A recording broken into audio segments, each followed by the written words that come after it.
Hər bir şey nəyə hesablanıb? Həyatda hər bir şey daxili üzə çıxarmağa hesablanıb. Gəlin bugündən həyata belə baxaq ki, bu həyat ona görədir ki, bizim özümüzü özümüzə tanıtdırsın. Və bu proses niyə davam eləyir həmişə? Ona görə ki, insan çox dərin varlıqdır. İnsan çox dərin varlıqdır.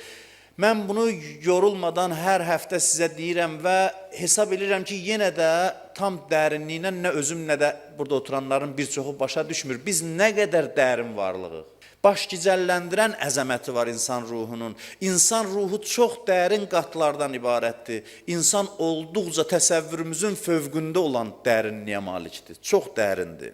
Və insan dərin olduğuna görə təbii ki, insanın böyük hissəsi özündən də gizlidir.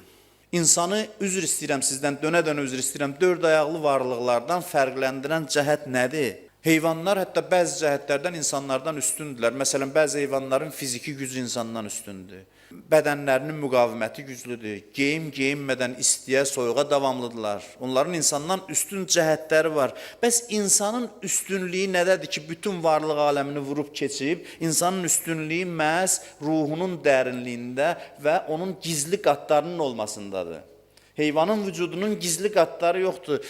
Heyvan biyoloji bir varlıqdır, düzdür. Heyvan ruhunu da indi müəyyən qədər deyirlər ki, onda da ruha oxşar, şuura oxşar nəsə var, amma hər halda dərin deyil, üzdədir. İnsanın insanlığı onun dərinliyindədir, vücudunun dərin qatlara malik olmasındadır. Və bu dərinlik səbəbindən biz özümüzdən xəbərsizik. Bir dənə dünyada adam tapmazsınız ki, desin ki, deyə bilər, amma həqiqət deyil. Mən özümü tam tanıyıram, kəşf eləmişəm. Bu mümkünsüz bir işdir. Özünü tanıma davamlı bir prosesdir. Davamlı bir prosesdir. Görürsən, bəzən maraqlı suallar verirlər. Deyirlər ki, adam cənnətdə darıxmaz. Məsələn, bulaqdan içirsən, ağacın dibində yatırsan. Nə bilim mən, məsələn, baldan olan bulaq, süddən olan bulaq. Nə vaxta qədər? Nə vaxta qədər?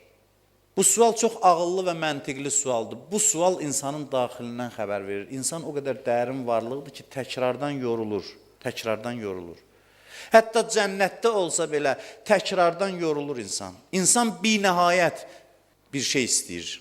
Nəhayətsiz, sonsuz.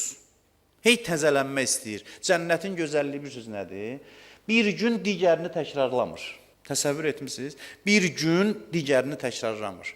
Hər gün təzə bir şey, hər gün təzə bir şey, hər gün təzə bir şey. Bu təzə bir şey hardan əxz olunur? Allahdan, Allahın vücudundan. Allah bitsə, tükənsə, onda bizim cənnətdəki gördüklərimiz də bitər.